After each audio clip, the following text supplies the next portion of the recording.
Hai guys, hari ini aku akan baca bab 5 yang bertajuk Menekan Safira dari novel Karma Safira. Kalian bisa baca novel ini di Story On. Untuk lebih cerita menarik, jangan lupa di subscribe. Sekali Safira meneriaki Daniel ketika sedang memukulinya hari ini. Terlihat dengan pasrah dirinya sudah menerima banyak pukulan. Geram dengan tingkah laku Safira yang sudah ketahuan memegang handphone diam-diam. Oh, jadi begini kamu di belakang aku. Kamu memang tidak becus dalam hal apapun juga. Tidak akan aku biarkan kamu ada di sini bersama aku kalau kamu terus main belakang dengan aku.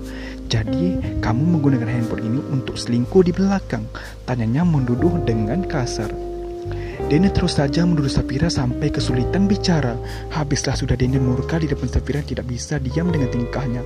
Mungkin Daniel mengira Safira sering berhubungan dengan laki-laki lain melalui handphone. Tidak Daniel, kamu salah paham. Aku tidak pernah berselingkuh di belakang kamu. Tolong percaya dan kembalikan punyaku. Aku tidak akan menyerahkan semua yang aku punya ini kepada kamu. Kamu harus membayar pengkhianatan kamu ini. Tidak akan aku percaya lagi ucapan kamu yang keluar dari mulut kamu itu bohong. Sesuatu telah terkirim di sana. Kontak keluar. Pesan terlihat oleh Danny. Ternyata Safira sudah menyuruh seorang untuk mengikuti dirinya dengan Rosa. Astaga, wanita ini. Aku akan memberikan dia pelajaran. Sampai detik ini Safira tidak mengerti jalan pikiran Daniel yang tiba-tiba berubah sikap kepadanya. Rasa tidak percaya akan perubahan Daniel ini akan diselidiki sendiri. Di depan Daniel, Safira masih tersenyum melihat betapa sadis Daniel menarik rambutnya. Hingga Daniel mengambil gunting untuk melakukan sesuatu. Kamu harus menerima hukuman, Safira. Rambut ini tidak pantas ada di kepala kamu. Kamu itu kotor. Jangan Daniel. Safira berteriak tidak mau rambutnya dipotong. Mahkota yang selama ini selalu dia rawat tanpa asal potong. Begitu banyak perawatan yang dirinya lakukan waktu dulu. Rasanya Safira tidak mau rambutnya dipotong, akan tapi dia tidak mempersiapkan semua untuk Safira. Ada satu cermin di depan Safira dengan tujuan agar bisa melihat hasil guntingannya. Safira tetap tidak mau digunting oleh Daniel. Baru menghirup udara segar dari perginya Daniel keluar rumah. Namun setelah kembali, Safira mendapatkan hasil rambutnya yang tidak akan rapih lagi. Kamu memang pantas, Safira. Aku mau rambut kamu habis seperti orang botak yang jelek. Jangan harap kamu bisa lepas dari hukuman ini dan mengubah potongan yang aku gunting. Maka kamu akan menerima hal lain.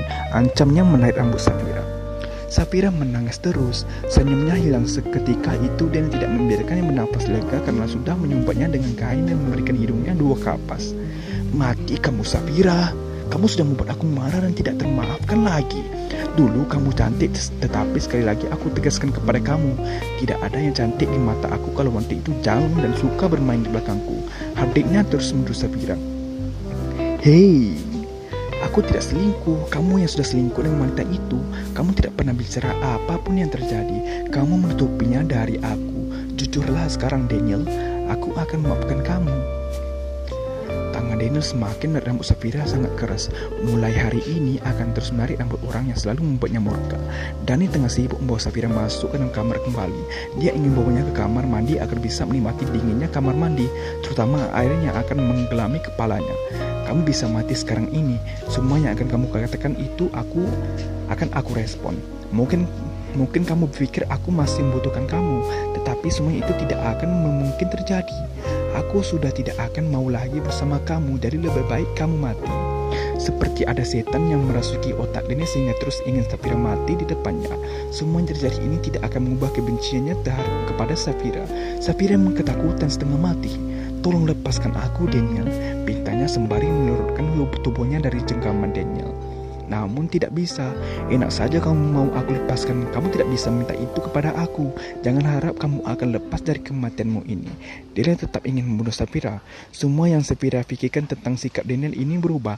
Ternyata otak Daniel lebih kejam daripada dirinya yang memang pernah membunuh seorang bersama Daniel. Saat setengah tangannya sudah menekan kepala Safira di depan wastafel yang sudah penuh dengan isi air, tidak ada cara lain untuk membunuh Safira. Dia geram ingin dengan tangannya sendiri membuat Safira mati. Mungkin semua akan berakhir setelah Daniel puas. Tidak bisa bergerak pada tangan Daniel yang terus menenggelamkan kepalanya, lalu dia keluarkan lagi. Begitu keji, Daniel tidak bisa melihat betapa tersiksanya Safira saat ini. Mampus. Kamu memang pantas. Kehilangan kesadaran masuk ke dalam air beberapa kali. Semua perbuatan Daniel bisa membunuhnya sekarang. Bagaimana bisa seorang suami melakukan ini semua terhadap istri tercinta? Hilang dalam kemalangan Safira. Dia mengangkat dagunya sebentar setelah keluar dari air dan membiarkan dirinya menubruk tubuh Daniel yang ada di depan. Pastinya reaksi Daniel begitu marah melihat Safira pingsan di tubuhnya itu mengotori pakaiannya. Kamu tahu yang aku maksud ini, Safira. Kamu memang harus menerima hukuman. Tetapi aku tidak akan mudah membunuhmu hanya dengan kesalahanmu. Aku akan membuat kamu terus tersiksa dulu sama seperti kamu menyiksa putri, ucapnya. Daniel meninggalkan Safira di sana sendirian tanpa ada belas kasihan sedikit untuk memindahkan Safira ke kamar. Dia mau pergi bersama dengan seseorang. Tidak mungkin harus mengurus orang pingsan. Bangun Safira, kamu harus bangun dari pingsan kamu. Jangan sampai Daniel akan menyiksa kamu sini. Kamu harus bangun. Suara yang begitu saja terdengar nyaring pada telinga Safira membuat dia bangun begitu saja di depan wastafel di mana Daniel membawanya. Tepat sore hari ketika matahari sudah mulai melorot ke bawah, dia bangun dengan bantuan tangan sendiri untuk bisa berdiri.